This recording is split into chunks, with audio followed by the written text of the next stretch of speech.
Gold Invest. Explore opportunity. Welcome, John, for having that call today with me. I know you've just recently come back from the Southwest Pacific, quite a travel, and I also learned that you were a little ill, but you've recovered, which is good. So the purpose of this call really is to give an update on where we stand on the exploration. How many times have you been to site now, and how? And I think you've been working on this opportunity for 3 years. Really, it's only come to being funded as of October last year, which allows for doing serious work, and we're talking about $5 million. Now you can do serious work in the first quarter of next year. And I think that's what you're preparing for, and that's what's the purpose of your trip. So I'm all here to learn what's to be expected here in the near future. Yeah, great to be here. Yeah, it's pretty exciting. So yeah, I just got back from this trip, and like you said, this was a private company for a couple of years to get the land position that we have. We have it 100%. It's not an option to earn in or anything like that. It's a legitimate tenement from the government of the Solomon Islands and the landowners. In order to get this tenement, we have to work with the landowners in the region, the various tribes that make up, basically the traditional territory in which our basically claim fabric resides. So yeah, I've been there on and off during the time that it was a private company, and now that it's public, I've been there a couple of times. Like you said, we just raised $4.7 million. So what we're doing right now is there's not a lot of, it is a remote place, a remote jurisdiction in the world. It's along the Ring of Fire, where all those big behemoth type copper gold deposits exist, running up right through Chile, Peru, Western United States and Canada, and down and around through Papua-Neuguinea, Salomonen Islands, and Philippines and all that stuff, Indonesia. So we are, exploring this pretty much overlooked terrain, but some of the biggest deposits in the world occur there. So we just purchased a drill rig with the money that we have, which cost a couple $100,000, and then we bought ancillary equipment for it. So it came in about $500,000 expenditure. So now we own our own drill rig, which will, in the long run, be a cost savings for us. The payback period will be quite quick. So that's in a sea can being shipped to us to the Solomon Islands currently. So we hope to get that in a couple of weeks. And we built drill pads on our property for the drill rig. It's a heliportable drill rig where our first drill hole is going to drill about 1,000 meters. We want to get a good look at this system at Kuma. So we're pretty excited about that. We have the pads prepped. We have all the targets picked out. There's, a dozen or so different targets. We're starting off with this initial target that's basically very, very close and adjacent to the lithocap that's this expression of mineralization. Yes. We see abundant pyrite. The pyritic halo that forms these systems is expressed quite well.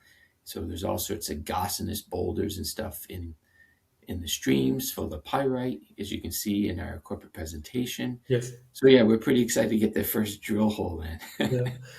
Well, and just remind me, you said 1,000 meters, or was it more than 1,000 meters that you were? No, the first drill hole, yeah, I think. You want to go 1,000 meters deep? Okay, that's it's going to be a deep drill hole.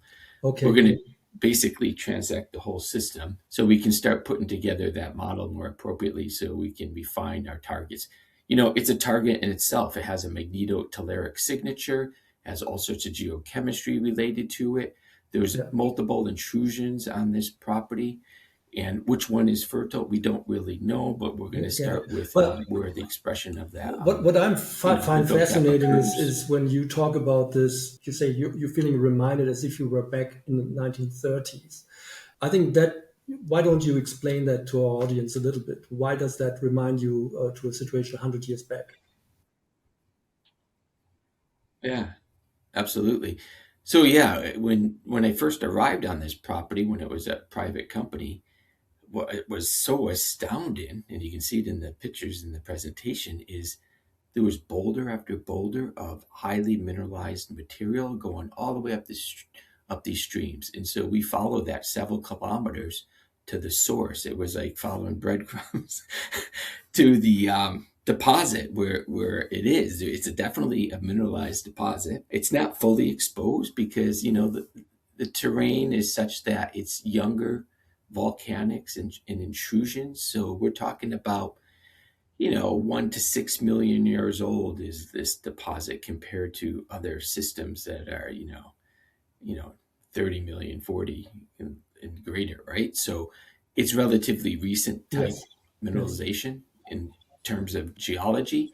So not the whole system is not exposed, so we have to drill it. And so the valleys in size and then unroofed some of these highly mineralized, like what I call the pyritic halo that forms these porphyry system that's been exposed. And so that's where all these boulders are coming from. So no one's put a single drill hole in this area. And so we're quite excited about being the first one to drill it. We're raising our hands basically to drill this big porphyry system. Okay, so you try to de-risk that project as much as possible by doing a lot of additional geophysical, geochemical work, but of course you've also sampled it. And I think it's important for people to understand what type of grades you found at the time. Yeah, I mean, we have the whole system here. So there's some historical sampling there that has actually had 13 grams per ton gold and 11% copper that has been discovered in a boulder coming down from these streams. Like I said, that is distal from the deposit itself. That's basically still obscure and concealed, below the volcanics. This is why when we have our first drill hole, we want to drill a deeper hole. We want to get a clearer understanding of the geology. But we have the whole system. At the margins of the caldera, we're seeing limestone. We haven't even been there. And we know with these type of systems, you can have these beautiful high-grade distal skarns in the limestones. So we still have to get to certain areas of the project that no one ever has been. There's some old historical mapping that there should be some limestones in that area. So we're quite excited to be really the first ones to really understand the geology. And we're seeing all this mineralization. No one's really had a really good look at, what this John, and that means quite something because you obviously look back already to a quite successful career in the mining space. You've been CEO of Detour Mine, sold that, and it's now Agnico's largest producer, I guess. A lot of others, including you're now on the board of McEwen Mining. So when you are talking about this as being exciting, at least for me, it carries a lot of weight because you have a lot of things that you would be able to compare it to. Have you ever seen anything close to this in South America, for example? Yeah, I mean, it looks like a legitimate porphyry system. Like you said, Sven, I've been in the industry 35 years. First half has been in exploration, and a lot of that was with BHP and Placer Dome. And, I did some porphyry copper work with those companies, out west in the United States, in Utah and Nevada. So when we're looking at these porphyry systems, to me, it's a beautiful, you could look at our recent press release, the magnetotellurics, the geophysicists that did the surveys for us are pretty excited about what they see. They say it looks very identical to some known deposits that they know that are actually currently being mined. So we're pretty excited about what they're seeing and what we're seeing in regards to the geology. So there's a lot of confirmation going on that, what we actually see is, other people from, our contractors and stuff that are helping us put this project together are quite excited as well. So everybody who touches this project gets really excited about this first drill hole that we're going to drill. So we're pretty pumped up. And you don't see a lot of, here you have a lot of copper anomalies and gold anomalies and moly anomalies emanating from the area. And we identified the source of where it's coming from, like you said, by following the stream. So we're pretty excited this about this. This is not a one-trick pony, the company. You have a second project, how many kilometers apart, on a different island, I guess, called Faro, and it's a gold project. So tell us more about that. Yeah, I would say it's about an hour helicopter ride north of us, but we have another project area. It's called Faro. what we have there is a beautiful, it's basically a porphyry system, but what's being expressed is epithermal mineralization on the surface. Last time we were there, we went to a target area and we were hitting double-digit gold numbers, like 10 grams per ton gold, 12 grams per ton, 6 grams per ton. It was quite excited, but more importantly, there was no, from historical work that was done in the air, no one's really talked about copper in the rocks. And some of the rocks we were picking up were running 4% copper, 3% copper. So we were quite excited that it also has, high grade, copper gold potential. It's not just gold, but we just recently visited another target area and there's all sorts of mineralization. We'll be having a press release on that as soon as the assays come in. So we're pretty excited about what we saw in this other target area. So there's probably, I don't know, half a dozen target areas along the rim of this caldera. Some of them haven't even been looked at, but they have geophysical expressions. There's a certain pattern that we see, and when we sample in those patterned areas, we get high-grade gold, and sometimes really good copper, like I just talked about. So we're targeting sort of an epithermal system there because the porphyry system is pretty much under the Pacific Ocean because it forms a nice ring of islands in the Pacific.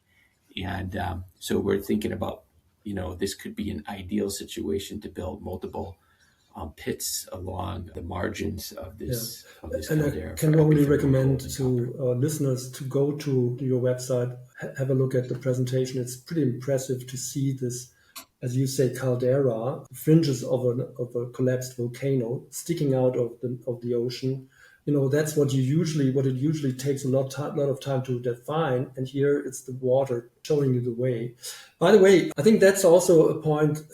Solomon Islands is not yet, by no means, a prominent mining destination. I think that might be a concern of a lot of people. How are you tied into this? What is the mining law there? What is your ability to act there, permitting wise?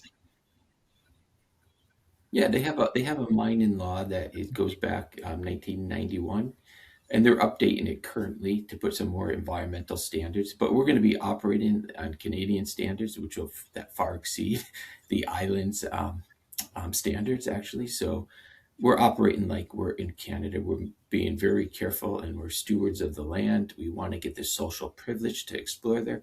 There are other opportunities in country. There's currently at Kuma, only about 15 kilometers away, there's about an 8 million ounce gold deposit called Gold Ridge that's currently being mined by the Chinese. It's highly profitable. We're just a stone's throw away from that.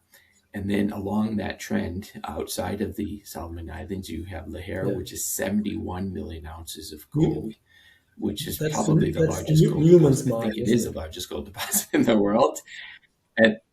And then you have Panguna, which is 20 million ounces of gold. It was a darling of it's a big porphyry system, and it has 12 billion pounds of copper as well.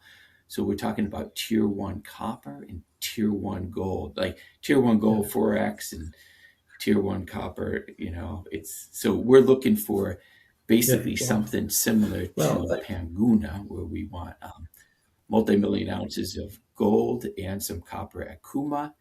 And then at Faro, it's more of an epithermal system. So if you look at Lahare, that's mostly epithermal mining. And all of this is of gold, 100% in this little company just listed, recently listed and funded. Last time I looked, it was 32 cents, and 32 cents would give us market cap still of below 20 million, something like that.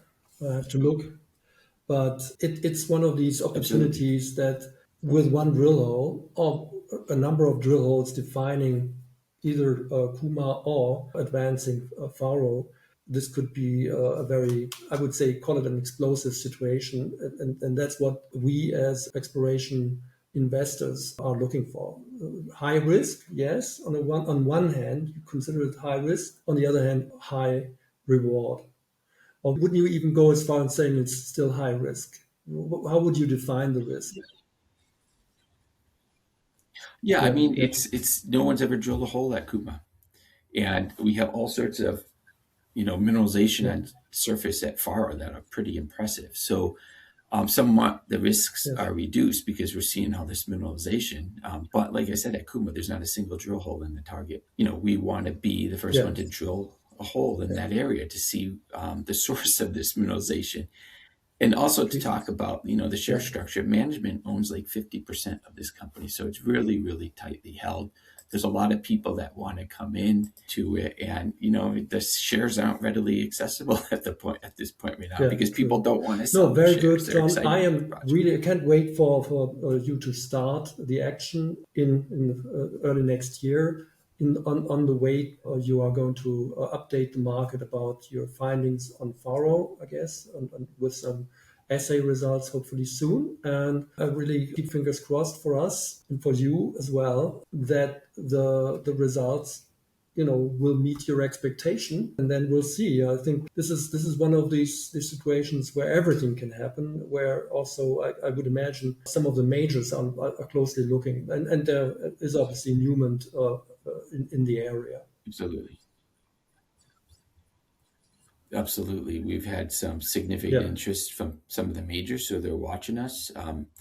My last time I was down in country, the World Bank was there, and they're watching us. They said the whole world is looking at us to see what we do. That the Australians are paying attention to this story, as well as the World Bank, because they're there to help develop the country as well. So we're part of that impetus to really help develop a fledgling country, and having ties to the West. Solomon Islands fought in World War II along with the Allies. So, there's some graveyards there in country that are well preserved because of Battle of Guadalcanal. That's where the Kuma project is located. So there's a lot of ties to the West, to the country. And so they appreciate, a Western country exploring their Thank you for taking the time today, and we'll certainly circle back soon. I always love talking to you because there's so much to be learned here. Thanks so much, John. Thanks. Okay, yeah. Thank you, Sven.